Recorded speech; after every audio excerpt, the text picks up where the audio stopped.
Hello বন্ধুরা, কেমন আছো সবাই? আশা করছি খুব ভালো আছো এবং খুব ভালোভাবে প্রিপারেশন নিচ্ছ। আমি মনোজ তন্তু ভাই আর একটা নতুন ক্লাসে তোমাদের সবাইকে স্বাগত। আমাদের ট্রান্সফর্মার চলছিল। ইলেকট্রিক মেশিনের ট্রান্সফর্মার একটা খুব ইম্পর্টেন্ট একটা চ্যাপ্টার। তো আমরা সেই নিয়ে খুব আলোচনা করছি এবং অনেকগুলো ক্লাস আমাদের অলরেডি হয়ে গেছে, 5টা ক্লাস হয়ে গেছে। 5টা ক্লাসে আমরা অনেক কিছু ডিটেল আলোচনা করেছি। আমরা আগের ক্লাসে আমরা অ্যাপ্রক্সিমেট ইকুইভ্যালেন্ট সার্কিট নিয়ে খুব ভালো করে দেখেছিলাম এবং ডিটেলে দেখেছিলাম। তো সেখান থেকে আমরা ফাইনাল যে পজিশনে পৌঁছেছিলাম, ফাইনাল কনক্লুশন এসেছিল যে আমাদের ফাইনাল অ্যাপ্রক্সিমেশন, এবং ফাইনাল অ্যাপ্রক্সিমেশনের থেকে আমরা একটা ইকুয়েশন বের করেছিলাম। তাহলে সেটা একটু জাস্ট দেখে নিই। তাহলে কি দেখেছিলাম এখান থেকে? আমাদের আর ইকুইভ্যালেন্ট এসেছিল এবং সেখান থেকে আমাদের এক্স ইকুইভ্যালেন্ট এসেছিল। এগুলো আমি খুব ভালো করে আগের ক্লাসে আমি আলোচনা করেছি। তাহলে এটা ছিল তোমার আর ইকুইভ্যালেন্ট, এটা ছিল এক্স ইকুইভ্যালেন্ট, এবং এখান থেকে যে কারেন্টটা ফ্লো করছিল সেটা কত ছিল? এটা ছিল I1, বা এটাকে আমরা বলছিলাম যে I2 ড্যাশ, একই জিনিস। এইখান থেকে আমাদের ভোল্টেজ সাপ্লাই দিয়েছিলাম V1, এইখানে ছিল আমাদের লোড ভোল্টেজ, সেটাকে আমরা V2 ড্যাশ বলছিলাম। তাহলে এই ছিল আমাদের ফাইনাল অ্যাপ্রক্সিমেশন বা ফাইনাল ইকুইভ্যালেন্ট সার্কিট। তো এইখান থেকে আমরা একটা ইকুয়েশন পেয়েছিলাম KVL করে। সেই ইকুয়েশনটা কি ছিল? যে V1 is equal to V2 dash plus I1 R equivalent plus I1 X equivalent. এটা আমরা যে X ইকুইভ্যালেন্টও লিখতে পারি। তাহলে এই হচ্ছে আমাদের একটা ইকুয়েশন পেয়েছিলাম, এবং এই ইকুয়েশনটা আমরা কিন্তু একদম পুরো যে বড় একটা আমাদের ফেজার ডায়াগ্রাম ছিল সেখান থেকে কিন্তু আমরা এটাকে বের করেছি। ঠিক আছে, এটা কি করে বের করেছি সেটা তোমরা আগের ক্লাসে খুব ভালো করে দেখে নিও। তাহলে এইখান থেকে আমি বলেছিলাম যে যদি সার্কিটে এবার ল্যাগিং পাওয়ার ফ্যাক্টর হয় বা লিডিং পাওয়ার ফ্যাক্টর হয় বা ইউনিটি পাওয়ার ফ্যাক্টর হয়, সেক্ষেত্রে আমাদের ফেজার ডায়াগ্রামটা কিরকম হবে।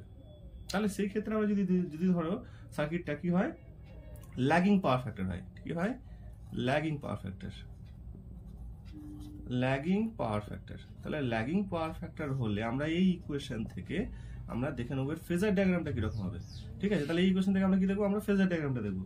তাহলে আমি তোমাদের বলেছিলাম যে সবসময় কি করবো আমরা, এখানে দেখো V2 যেটা আছে এটা কি লোড ভোল্টেজ, V2 ড্যাশটা লোড ভোল্টেজ, সাপ্লাই ভোল্টেজটা কি আছে? V1 আছে, I1টা কি আছে? I1টা আমাদের এখানে কারেন্ট রয়েছে এবং যেটা সিরিজ সার্কিটে রয়েছে, তাই এটা কি হবে?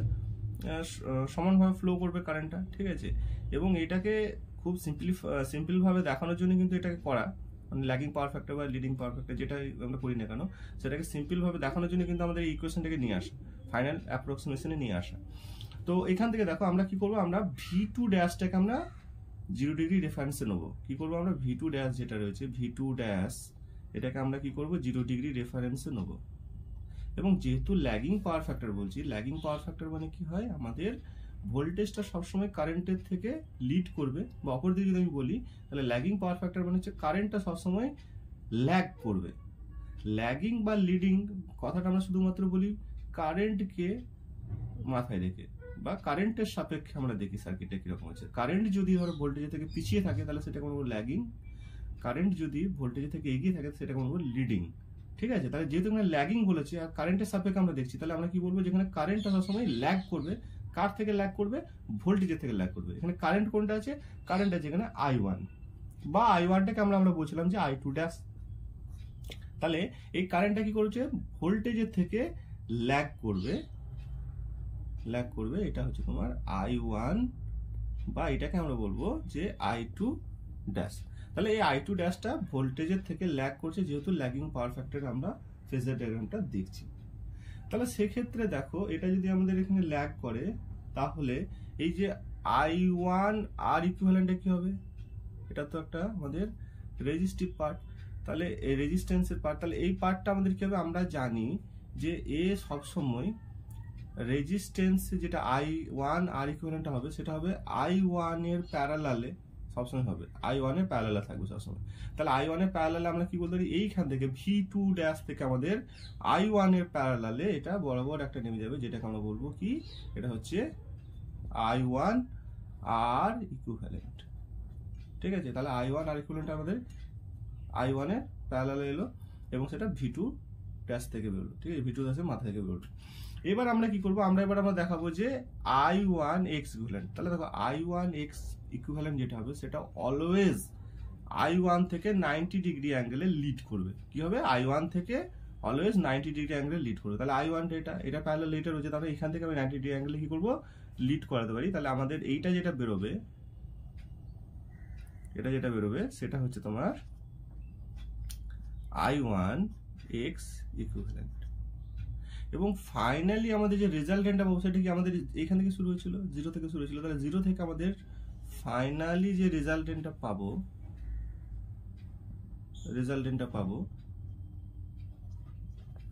ঠিক আছে, তাহলে সেই রেজাল্টেন্টটাকে আমরা কি বলবো, V1। তাহলে এটা তো আমাদের বেরিয়েছে I1 x ইকুইভ্যালেন্ট, এবং এই যেটা পেলাম রেজাল্টেন্টে যেটা পেলাম সেটা হচ্ছে V1, সেইটাই হচ্ছে V1। তাহলে এখানে V1টা দেখো কি হলো, আমরা এটা পেলাম। তাহলে V1 এবং I1 এর মধ্যে যে অ্যাঙ্গেলটা হবে সেই অ্যাঙ্গেলটা আমরা এখানে বলবো, এটাকে আমরা θ1 বলতে পারি, ঠিক আছে। তাহলে এই হচ্ছে তোমার ল্যাগিং পাওয়ার ফ্যাক্টর। এবার ধরো যদি জেডটা দেখতে চাই, মানে ইম্পিডেন্সটা দেখতে চাই, তাহলে রেজিস্ট্যান্স, এখানে রিঅ্যাক্ট্যান্স, যদি আমি ইম্পিডেন্সটা দেখতে পাই তাহলে আমাদের ইম্পিডেন্সটা আমাদের এইটা হবে, তাই না, এইটা, এই পার্টটা আমাদের ইম্পিডেন্স হবে। মানে এইটাকে আমরা বলতে পারি যে I1 Z ইকুইভ্যালেন্ট, ঠিক আছে। তাহলে এই হচ্ছে আমাদের ল্যাগিং পাওয়ার ফ্যাক্টরের সার্কিট ডায়াগ্রাম। ওকে, এবার দেখো আমি যদি এবার ল্যাগিং এর জায়গায় আমি যদি লিডিং পাওয়ার ফ্যাক্টরটা দেখি, তাহলে লিডিং পাওয়ার ফ্যাক্টর কিরকম হবে দেখো, লিখে নাও। এখানে আমরা লিখতে পারি এটাকে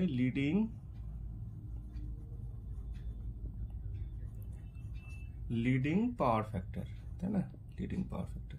তাহলে লিডিং পাওয়ার ফ্যাক্টরের ক্ষেত্রে দেখো আমাদের কি হবে, লিখবো আমরা এটা লিডিং, নামের মধ্যে বোঝা যাচ্ছে এখানে কারেন্টটা কি করবে, লিড করবে কার থেকে, ভোল্টেজের থেকে। তাহলে ভোল্টেজের থেকে লিড করবে। তাহলে ভোল্টেজটা আমি সবসময় জানি যে V2 ড্যাশটাকে আমি সবসময় কি করবো, V2 ড্যাশটাকে আমি সবসময় 0 ডিগ্রি রেফারেন্সে রাখবো। তাহলে এটা হচ্ছে V2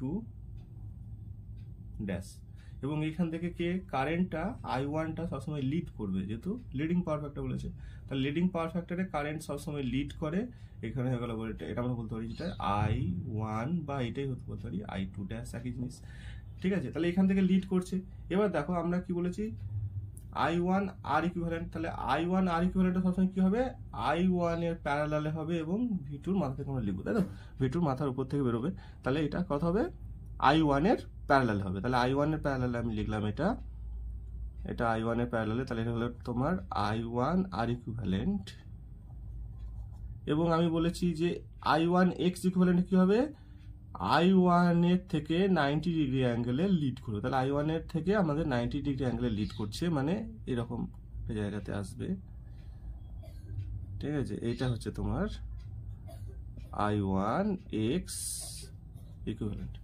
ওকে, তাহলে I1 X ইকুইভ্যালেন্ট হয়ে গেল। তাহলে আমাদের যে ফাইনাল V1টা এলো, V1টা কি হবে, V1টা আমাদের ফেজার ডায়াগ্রাম এখান থেকে, এটা 0 ডিগ্রি ধরেছিলাম, তাহলে এখান থেকে আমাদের এইখানটা, এটা হচ্ছে তোমার V1। ফাইনালি আমরা V1 পেলাম এটা, ঠিক আছে। তাহলে আমাদের এইটা হচ্ছে তোমার লিডিং পাওয়ার ফ্যাক্টরের ক্ষেত্রে ফেজার ডায়াগ্রাম। এবং আমরা এই পার্টটা কি বলছিলাম, এই পার্টটাকে আমরা Z মানে ইম্পিডেন্সের পার্ট বলছিলাম। তাহলে ইম্পিডেন্সের পার্ট হলে তাহলে এটা কি লিখবো আমরা, এটা আমরা লিখবো I1 Z ইকুইভ্যালেন্ট, ঠিক আছে। তাহলে এটা ছিল আমার লিডিং হলো, ল্যাগিং হয়েছে, ল্যাগিং পাওয়ার ফ্যাক্টর আমরা দেখলাম ফেজার ডায়াগ্রাম এরকম হবে, লিডিং এর ক্ষেত্রে এরকম হবে। আর যদি আমাদের ইউনিটি পাওয়ার ফ্যাক্টর হয়ে যায়, চলো ইউনিটি পাওয়ার ফ্যাক্টরটা দেখে নিই। তাহলে এখানে আমরা লিখবো ইউনিটি পাওয়ার ফ্যাক্টর।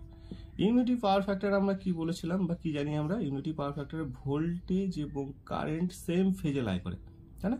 তাহলে এখানে আমাদের ভোল্টেজ এবং কারেন্ট আমাদের সেম ফেজে লাই করবে, এদের মধ্যে কোনো ফেজ ডিফারেন্স থাকবে না, এদের ফেজ ডিফারেন্স হবে 0। তাহলে আমরা দেখে নেবো তাহলে এটা কিরকম হবে।